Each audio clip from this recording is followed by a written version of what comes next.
Here, now that we've seen some insanely quick double touches from Ahmad and Senzo, let's watch some slow motion ones by me. Where's the Deevo training pack? I'm sure that there used to be like a really fast double touch training pack, right? There it is. Is this it? Deevo? This is fast. I think it is. I don't know if these shots are like based on shots that Deevo really did score, or if Torsos just kind of called it Deevo because Deevo is the first guy to really be good at double touches. It'd be kind of funny to, or it'd be kind of fun to see a training pack that's all shots that a player scores at one tournament, for example. Somebody go ahead and make that. Just like take every shot that like somebody scores at a world championship and recreate it in a training pack for somebody to try and do. Like you could just grab top scorer of a world championship season and every shot that they've scored. This is, I think if I remember correctly, the first shot in this pack is by far the hardest one, and then the rest of them are a bit slower, but this one I always miss. I can't get the first touch right ever. I always hit it like in a place I can't reach. Why don't I play ones? Because most of the time that I'm playing Rocket League, I'm just playing with friends. I don't usually play game like Rocket League by myself, so there's just no reason for me to play ones. So I just play for fun. If I was trying to get good, I would definitely play ones though, because I think it's really good to practice 1v1. Probably a good idea for me to practice this shot more, because I'm not very good at that. Not very good at this one. Oh, it's bouncing down. Should do viewers play against each other and other analysis in tournaments. I don't think people really want to watch too much of that though. I think if all I ever did was casting viewers play 1v1, for example, it would get quite old quite fast. If you do it every now and then, it can be quite good, but I don't want to do it too often, you know. Sometimes I feel like the ball's going faster than other times in these shots, and then I remember it's because I've gone too fast off the start.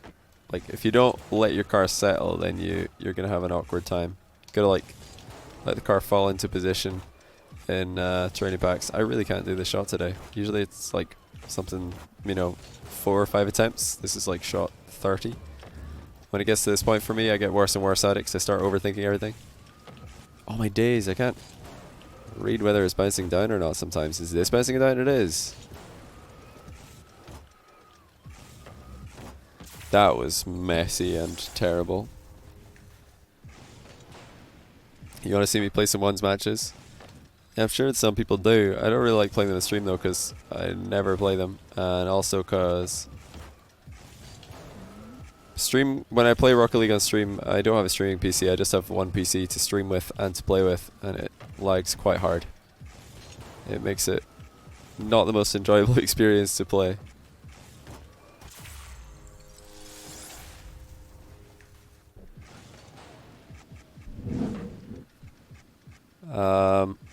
If you only had 60 minutes to play, what's the best way to improve? Well, that's really not a lot of time, so you probably just want to play ranked in that time. I mean, just playing ranked and having like different goals of what you want to work on and what you want to improve on in ranked sessions that you play is probably all you need to do to improve until you're like Grand Champ. Then you can start to, you know, do specific things in free play while your queue is happening. But playing ranked is, you know, probably the best way to improve. I've never really understood the idea of like warming up for half an hour before you play. A lot of people do this. They like hop on Rocket League and they need to go into free play for half an hour before they can even touch ranked. I don't get it. I don't know where that comes from. It's just ranked. Just go play ranked for goodness sake. Who cares? I bet you're ranked at the end of the day.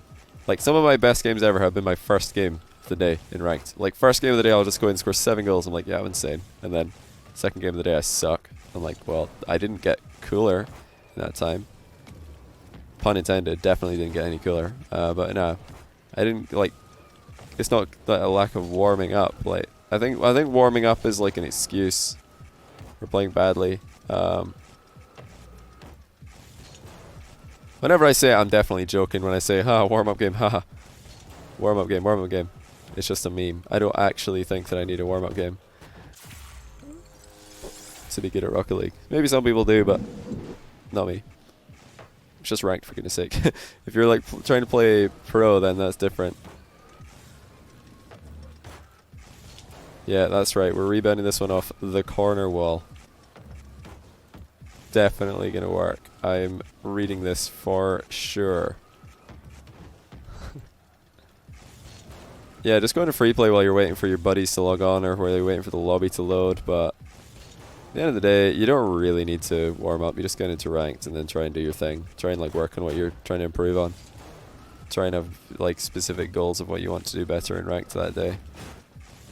You'll hear pro players say stuff like, "Oh, ranked doesn't teach you anything. Ranked is so useless." But that's because you've already reached like, you know, a limit of what ranked can teach you. And even then, I think they're exaggerating, because, I mean, to get good at Rocket League, you have to have a bit of an ego. Well, you have to have a huge ego, actually. Nobody's ever getting good at this game without having an ego, in my opinion. Finally caught your stream again, keep it up. So, yeah, you have an ego, you play the game a lot. Obviously, you need to justify your losses, so the easiest way to do that is just to say that ranked is stupid, and that it doesn't matter and you're not trying. That's the easiest way to justify the fact that you're trash at ranked. So that's like that's a large reason why people do it. But there is some truth to it, because if you're playing, you know, 3v3 in high level tournaments, it's going to play super differently from 3v3 ranked. 3v3 ranked will be a complete mess in comparison to 3v3 tournaments and 3v3 scrims. So from that perspective, I could totally agree with a pro player saying that 3v3 ranked is a joke and doesn't teach you anything.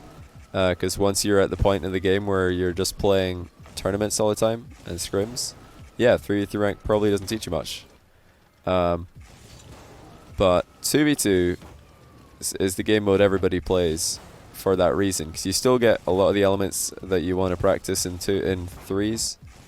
Like 2v2 metagame is actually, in my opinion, the least developed meta out of all of the ranked game modes. I think 1v1 ranked is really high level meta game. It's advanced like several times.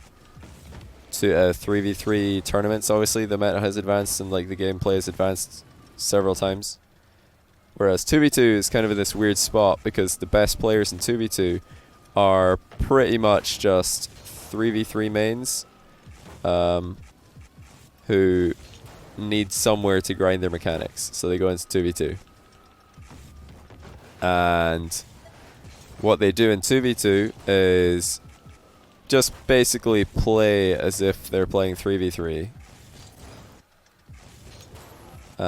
So when you look at a lot of the decisions that people make in 2v2, the reason that ball chasing is often criticized is because people act as if they have a third man. They make challenges in 2v2 as if there is another player behind them on their team, when in fact there isn't, because you're playing 2v2, you're the last man back. So it's really, you know, I think an underdeveloped game mode throughout all ranks, because, you know, it's starting from the very best players in the world. Everybody plays it as if it's 3v3. Making terrible decision after terrible decision after terrible decision. Do you have any plans to host an online RLCS finals with the teams that made LAN? No, I don't have any plans for that, because I don't really see the point. I mean, it's fairly obvious by now that the you know, RLCS this season 9 is not going to happen because of coronavirus. So, like, I just want to run other tournaments instead of trying to do you know, a bad job of an RLCS season 9 World Finals, because obviously RLCS season 9 World Finals would have been sick. EU NA looked really interesting coming into it, with G2 and Dignitas being the best teams, not Energy and Vitality like last season. So it would have been interesting, and there's no point, I think, doing a bad job of that. Just leave it. You know, it's not going to happen. I think at one point Dignitas and G2 were toying with the idea of doing just a show match kind of thing. but even that fell through because various reasons. I think JNAPS had to go home or something because of coronavirus quarantine. Some of the players didn't want to play with high ping, which is fair. So yeah, I think I'd rather just do other tournaments instead, you know. Most entertaining player to watch.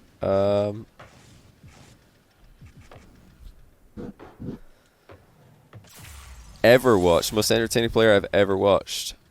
I feel like there's always going to be an element of nostalgia with this kind of question. Like players that you can no longer watch because they've retired are going to rank higher. Just because you always want what you can't have. So for that reason, I'd probably say Marky Duda. Just because you never really know what you were going to get with him. Some of the plays would be insane. Some of them would be really bad. He's the king of poo goals. Really the creator of poo goals. So I would say Marky. Insanely entertaining player. The first real goal scorer, like just true goal scorer in. Do I even want to go off the wall for this? I don't know if I do. I feel like it's just worse if I go off the wall because I'm so bad at that.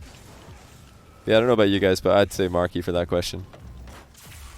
Does Marky still play RL? I think he still plays, but not as often as he used to, obviously. But yeah, these days, obviously, I really like watching Astro play. I like watching all the SRG guys play. I thought Cash in the European Invitational was super fun to watch. Love watching Nolly from Singularity. Who else do we like to watch these days? What about Cuxer? I mean, Cuxer, yeah, of course. Super fun player to watch. Definitely. Definitely in there in that conversation. Who else we got here? Justin, definitely. Love watching Justin play.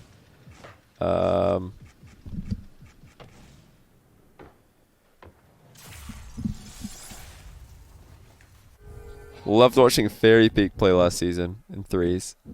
Thought he was super fun to watch. Bit Goat, thanks for the 16-month prime, by the way, and also P12 C4, thanks for the 5-month prime.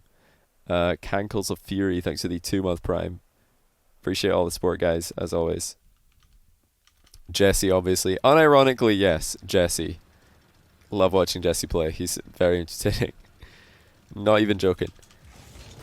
Ah, yeah, Deevo. He was super fun to watch back in the day. He was definitely the most fun player to watch for a time. Stuff he was doing was just insane. I mean, Deevo Season 2 was actually just 1v5 every game. It was insane. He was the best player in the world Season 2. Deevo. I think best player in the world at Season 1 World Championship was definitely Kronovi. Cuxer was out there as well. I thought Garrett G had a great tournament, but they didn't make it too far. Season 2, Deevo was the best player. Then Cuxer probably. Then probably Marky. Logreezy was great too. Like, it's hard to choose. But yeah, Deevo was best Season 2 for sure. I think Deevo was probably best at Season 3 as well. Like, Deevo Season 2-3 was, I think, the best player in the world. It's absolutely insane. And then Season 4, probably K-Dop. He's now the best player. Although Turbo, I mean, it's hard to choose between those two. They were definitely the two to watch. The season after that was probably, I think, Justin. Season 5, Justin. Season 6 is the hardest World Championship to pick a best player from, I would say. For me, at least. Really, really difficult. People remember Torment's performance in the grand final, so they just say Torment. But up until the grand final, I think Gimmick was the best player. And I don't know, was Torment's grand final performance enough for him to, be the best player in the tournament ahead of a Gimmick who 1v5'd against TSM? I don't know, maybe.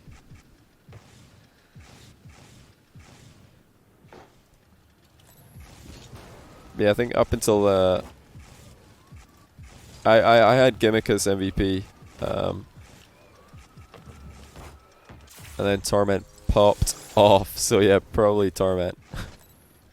Just because, yeah, it's really all gotta be about beating Dignitas. So I suppose Torment.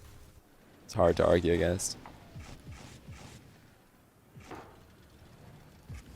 I don't know how to do this one off the wall, so we just do it like this. Oh, I bounced down. Like, I know most people would want to do this off the wall, but I'm so bad at it.